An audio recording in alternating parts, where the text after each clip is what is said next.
آج میں بلونت سنگھ کی نہایت خوبصورت کہانی لمحے لے کر حاضر ہوا ہوں۔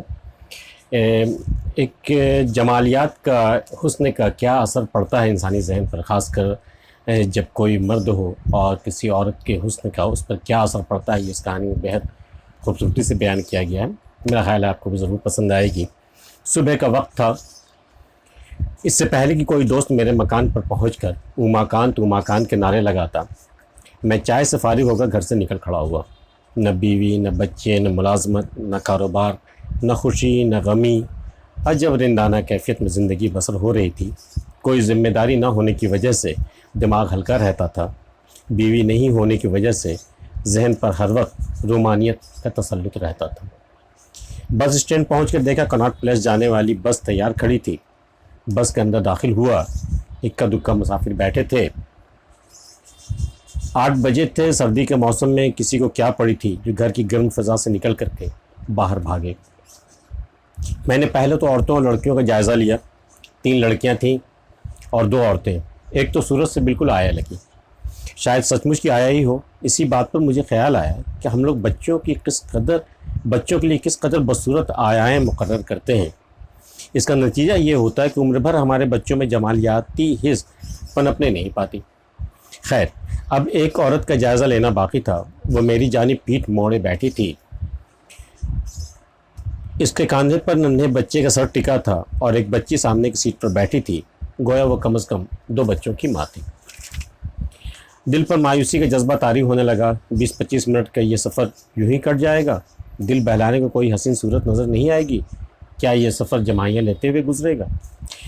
مجھے بے چینی سے محسوس ہونے لگی۔ تبھی کنڈکٹر نے آ کر کرایہ وصول کیا۔ جب اس کی باری آئی تو اس نے منہ پھیر کر دیکھا۔ وہ واقعی بہت حسین تھی، تارا سی آنکھیں، نازک لب اور درخشاں پیشانی۔ اب مسئلہ یہ درپیش تھا کہ اس سے گفتگو کیوں کر شروع کی جائے۔ کون سا موضوع مناسب رہے گا؟ موسم؟ نہیں۔ سنیما، ایکٹر، ایکٹریس، بسیں، سڑکیں؟ نہیں، یہ سب بیکار کی بات ہے۔ اتنے میں عورت کے شانے کے ساتھ لگے ہوئے بچے نے آنکھیں کھولی اور حیرت اور استعجاب سے ادھر ادھر دیکھنے لگا۔ بڑا پیارا بچہ تھا۔ میں نے اس کی گال پر چٹکی لی اور اس کے ہونٹوں پر مسکراہٹ پیدا ہو گئی۔ بچے کے کانوں کے پیچھے دانت کے نشان دکھائی دے رہے تھے۔ میں نے ہمت کر کے پوچھ ہی لیا، کیوں جی، ننھے کے کانوں کے پیچھے دانت ہو رہا؟ اس بہانے باتوں کا سلسلہ آگے چلتا ہے۔ وہ عورت پوچھتی ہے، بچوں سے آپ کو بہت لگاؤ ہے، آپ کے کتنے بچے ہیں؟ جی ابھی میری شادی نہیں ہوئی۔ کیوں؟ اس نے چونک کر پوچھا۔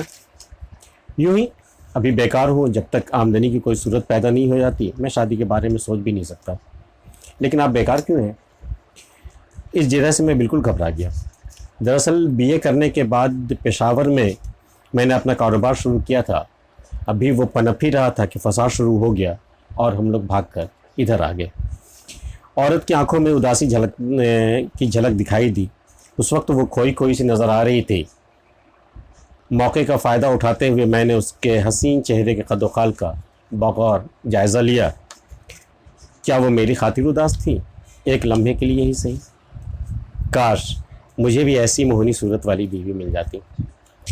پھر اور ادھر ادھر کی باتیں ہوتی رہتی ہیں۔ ہونے کے بعد پھر اب ہماری ملاقات قابل اطمینان درجے تک آ پہنچی تھی۔ بہت سے خدشات دور ہو چکے تھے۔ ہم دونوں اب دوستوں کی طرح باتیں کر رہے تھے۔ 20-25 منٹ کا سفر میں زیادہ باتیں تو نہیں ہو سکتی تھی، لیکن اگر احساسات کو لیجئے تو لمحہ بھر میں کیا سے کیا ہو جاتا ہے۔ ایک میٹھی نظر تھی کہ زندگی ان لمحوں کو رنگین بناتی چلی گئی۔ اس کی آواز میں ایسا لوچ اور رسیلا پن تھا کہ مدتوں کانوں میں شہد گھولتا رہا۔ ہم باتوں میں اس قدر محو تھے کہ ارد گرد کی کچھ خبر نہ تھی۔ پھر میں نے جنگلی شیر کی فرضی کہانی سنائی اور کہہ دیا کہ میں نے شیر کے سامنے جا کر اس پر گولی چلائی تھی تو اس کی آنکھیں پھٹی کی پھٹی رہ گئیں۔ باتوں میں مجھے خیال آیا کہ مرد کے دل میں عورت کی کشش کی ایک وجہ یہ بھی ہے کہ عورت کے سامنے وہ دل کھول کر جھوٹ بول سکتا ہے، اور ہوشیار سے ہوشیار عورت بھی ایسے مرد کو پسند کرتی ہے جس کے جھوٹ پر وہ اعتبار کر سکے۔ عشق کی منزل تو کیا آتی، البتہ بس کی منزل ضرور آ گئی تھی۔ تبھی اچانک خیال آیا کہ میں گود میں بیٹھی بچی سے اس کا نام پوچھا، تمہارا نام کیا بیٹا؟ سلطانہ، عورت نے جواب دیا۔ پہلی مرتبہ مجھے پتہ چلا کہ وہ مسلمان ہیں۔ میں نے دریافت کیا کہ آپ مسلمان ہیں؟ جی، یہ کہہ کر عورت نے سوالیہ نظروں سے دیکھا۔ کچھ نہیں، میں نے یوں ہی ہنس دیا۔ ہمارے درمیان ایک خاموشی طاری ہو گئی۔ اسے توڑتے ہوئے میں نے پوچھا، فساد کے دنوں میں آپ دہلی میں تھیں؟ جی ہاں، ہم سب یہی تھے۔ میں نے رکی رکی سے آواز سے پوچھا، آپ کو کوئی تکلیف تو نہیں ہوئی؟ بس کچھ نہ پوچھیے، مالی نقصان بہت ہوا، دکان کو آگ لگا دی گئی، جانیں بچ گئی، یہی غنیمت سمجھیے۔ میرا سر جھک گیا۔ ایسا کیوں ہوتا ہے؟ ایسا کیوں ہوتا ہے؟ اسٹینڈ پہنچ کر بس رک گئی، اس خیال سے کہ عورت تنہا ہے اور ساتھ میں 2 بچے بھی، شاید اسے میری مدد کی ضرورت ہوگی۔ وہ عورت اٹھ کر دروازے کی جانب بڑھ رہی تھی، لیکن اس سے قدم اکھڑے اکھڑے سے دکھائی دے رہے تھے۔ وہ لنگڑا کر چل رہی تھی۔ میں سوچنے لگا، اگر اس کی ٹانگ میں یہ نقص نہیں ہوتا تو قدم قدم پر فتنے جگاتی۔ ایسا حسن اور ایسا عیب۔ میں نے آگے بڑھ کر لڑکی کو گود میں اٹھا لیا اور بولا، چلیے میں آپ کو چھوڑا ہوں۔ وہ بغیر کچھ کہے میرے ساتھ چلنے لگی۔ کچھ ہی دور چلے تھے کہ وہ بولی، ہمارا نوکر آ رہا ہے۔ ہم رک گئے۔ میں نے جھجکتے ہوئے اس کے ٹانگوں کی طرف اشارہ کرتے ہوئے دریافت کیا، کیا یہ پیدائشی نقص ہے؟ جی نہیں، جب فسادیوں نے ہمارے مکان پر حملہ کیا تو ایک سورویر نے اتنی زور کی لاٹھی ماری کہ میرا دل بیٹھ گیا۔ پیشانی پر ٹھنڈی پسینے کی بوندیں پھوٹ پڑی۔ رخصت کے موقع پر کچھ کہنا چاہا لیکن ہونٹ پڑپڑا کر رہ گئے۔ چنانچہ میں اس انداز سے 2 قدم پیچھے ہٹا جیسے وہ قدیم بابلیوں کی حسین شہزادی ہو۔ میری آنکھیں جھک کر اس کے قدموں پر جم گئیں۔